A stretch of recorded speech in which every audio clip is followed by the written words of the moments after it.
I'm going to start with reading the webinar guidelines. Okay. So good evening. I am Dr. Mumudu Sawane, the chair of Community Board 7, Housing, Land Use, and Economic Development. I facilitate this meeting webinar today. The topics are as follows. Control while joining from a landline or cell by calling a dial-in number.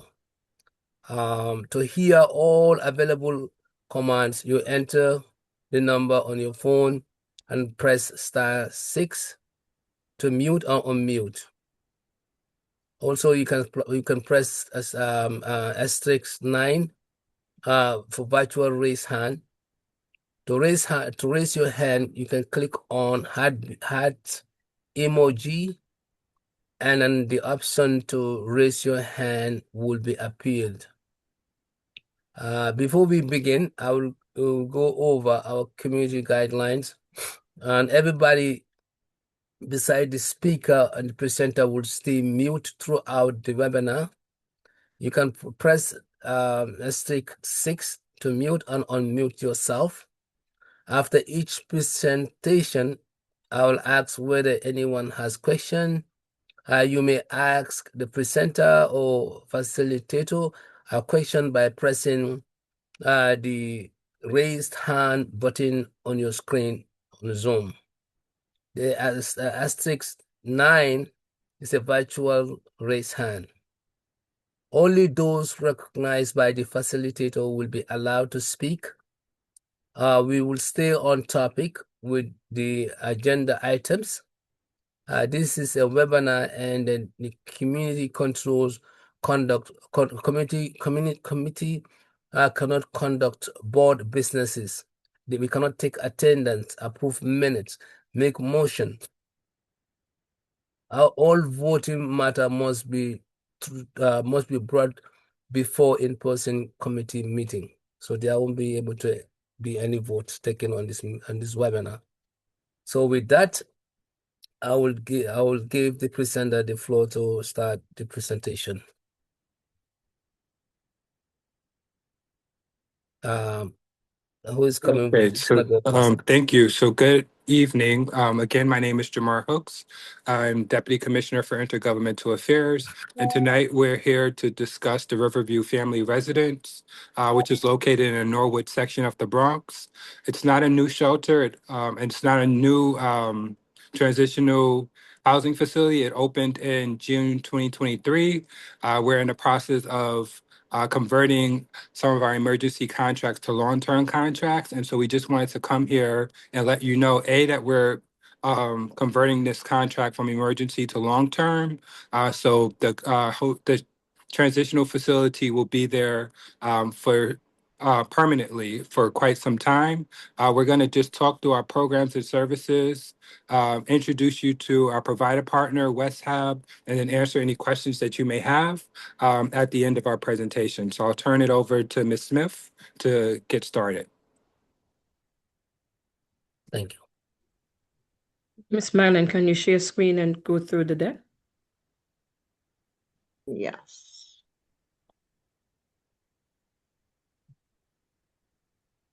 So I just sent a request to share my screen because I don't have access. Yeah, I give you access. Allowed. You should have access now. Perfect. Thank you. Okay. Can everyone see this? Yes.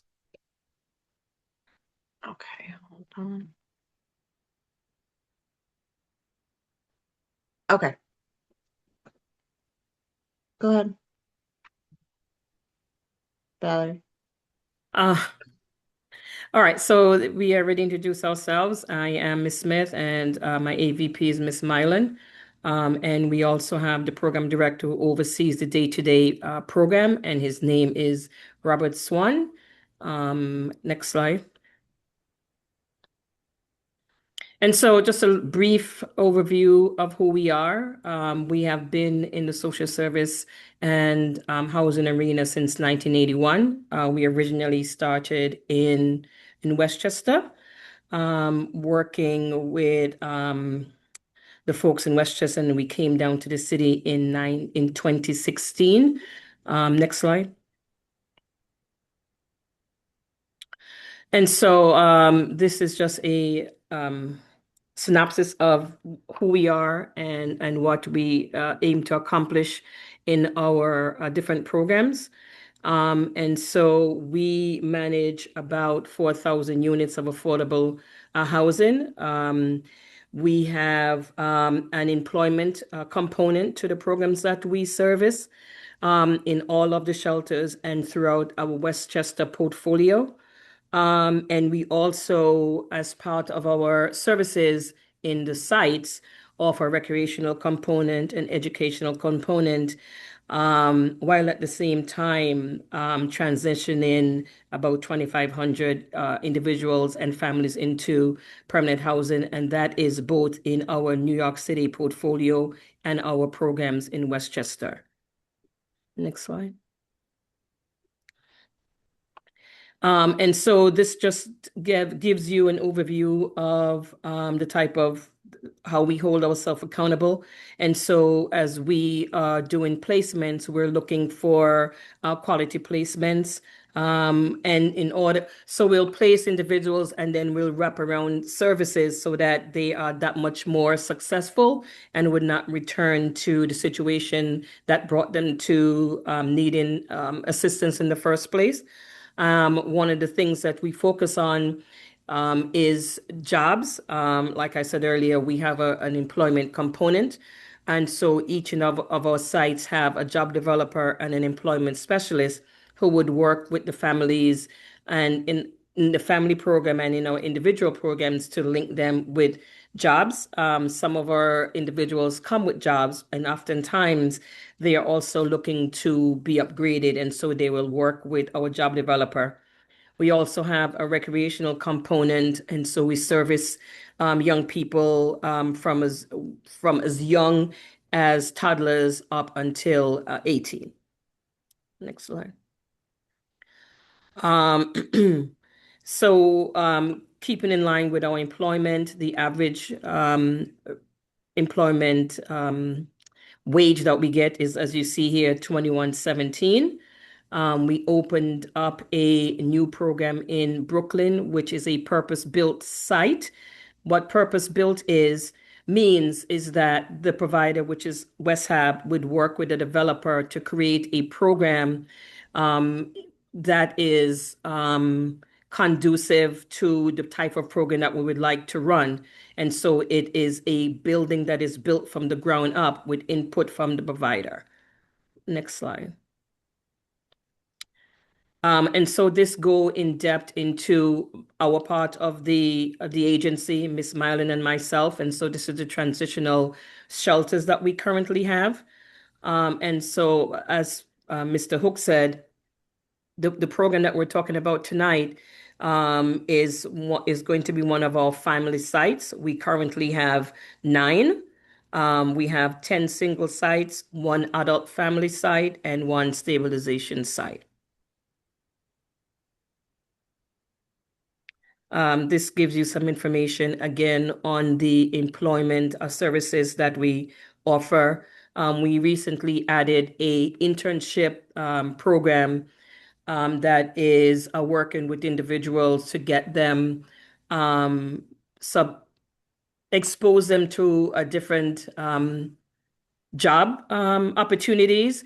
And so it is a 12-week program in-house, and then they do a 12-week externship program where they're learning hands-on skills in the hopes that they will be able to transition into a higher paying job at the end of it. Next slide. And so we are here specifically to talk about the Riverview family residence, and I'll turn that over to Ms. Mylan. She'll be able to speak more specifically to this program. So the program officially opened as an emergency site on June 27th, 2023. And it has been used at that time and will continue to be used as a mixed-use building. So 70% of the units are shelter, and then 30% are permanent low-income housing. So people from the community live here as their permanent residents. they have a separate entrance so that it is completely normal, regular lease-held apartment for them. And then we also provide services for our shelter clients. The shelter serves 65 families with children. And we offer a wide range of services, including, job placement and employment, like Ms. Smith was saying, but also we have housing specialists and case managers. And we really try to link people to other organizations within the community so that when they move out, they can sustain the progress that they've made and have the support of other organizations to guide them after they've gained their independence. So in the last year, well, currently we have 62 of 65 units that are filled. In 2025, 47 families were placed in permanent housing. And then in 2026 so far, there were 15 additional families that were placed into housing. And we have 9 families that are currently linked to housing, and we expect them to move in the next 1 to 2 months. All families have been screened for housing eligibility. Of the families, not including those who have moved, 12 families have housing applications that were submitted, and 11 families have active housing vouchers. So those 11 families were actively working to find them permanent housing and connect them and move them into the community. All of our families have been referred to medical services. All school-age children have been enrolled in school. The elementary school we use is PS 56, and then they go to MS 80 middle school, and the high school varies. But the majority of our children are elementary school-age children. We have a robust team. We have 24-hour security. We have case management, housing, employment, social work, recreation staff. We also have child development staff, the program director of social services, and security manager. Oh, that's it.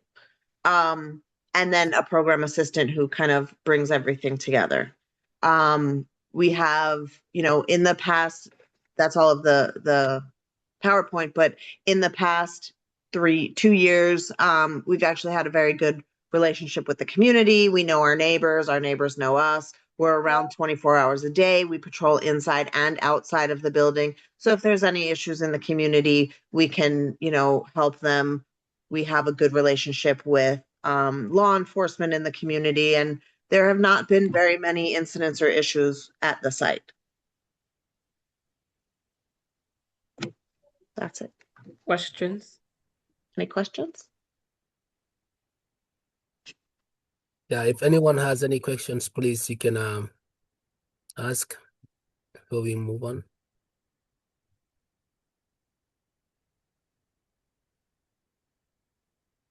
Any questions?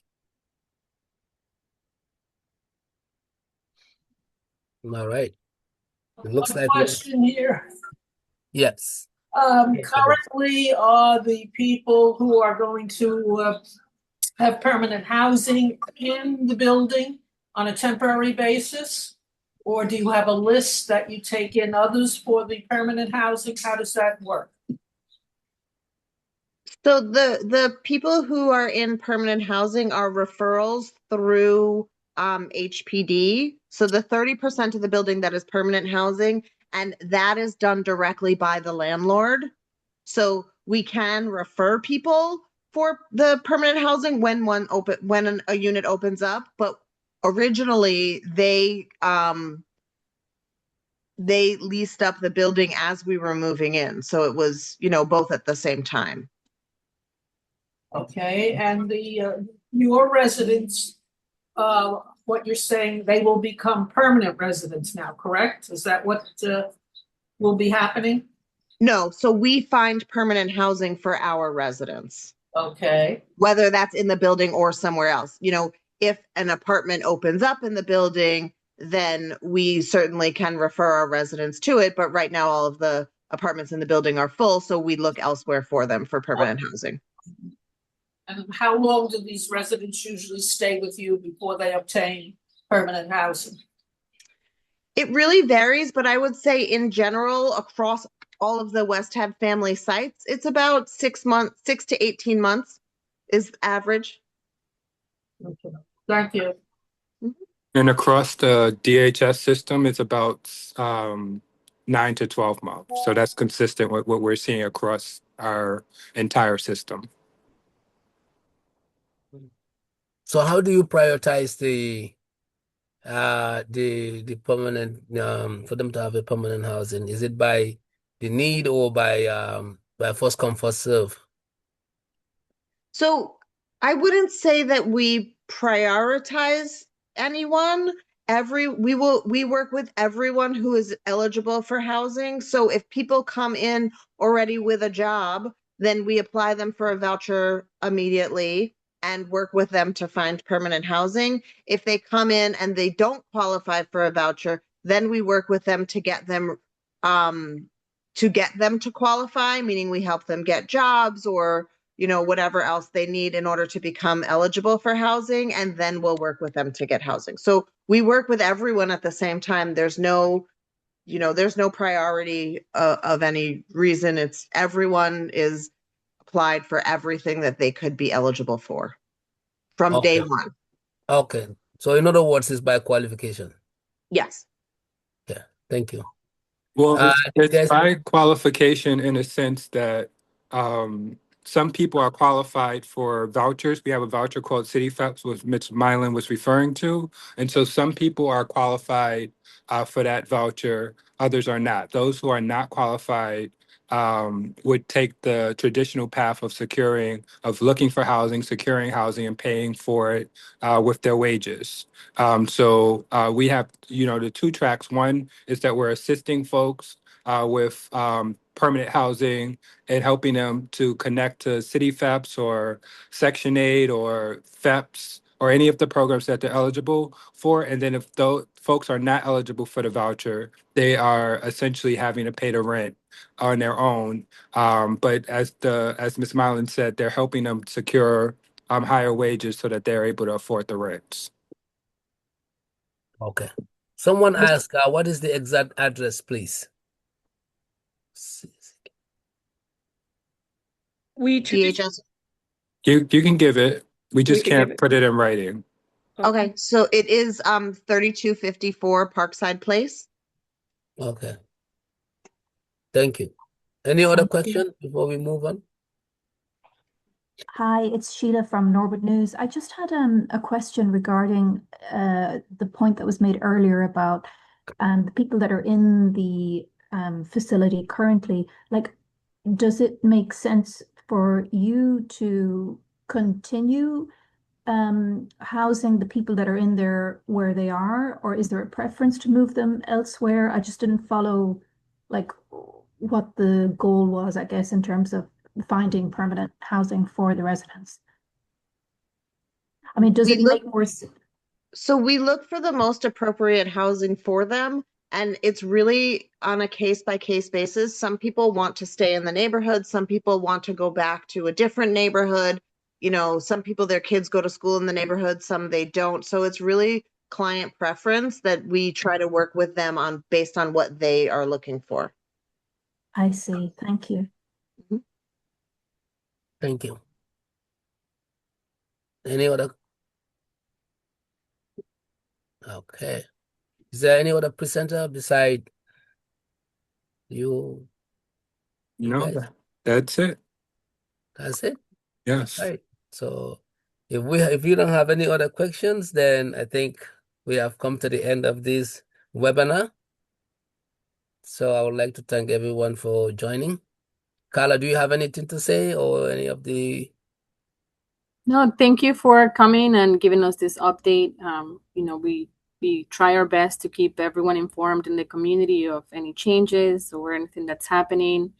And we have your contact information in the office. If there is any issues, we'll elevate them via email. Thank you. Well, thank you for your time, and we appreciate this opportunity to present. And as you said, we're happy to partner with you, and any questions that you may have, we're happy to answer them. Okay. Thank you. Have a good evening. Thank All right. you. Take care, Bye-bye. everyone. Thank you. Thank you. Bye. Take care.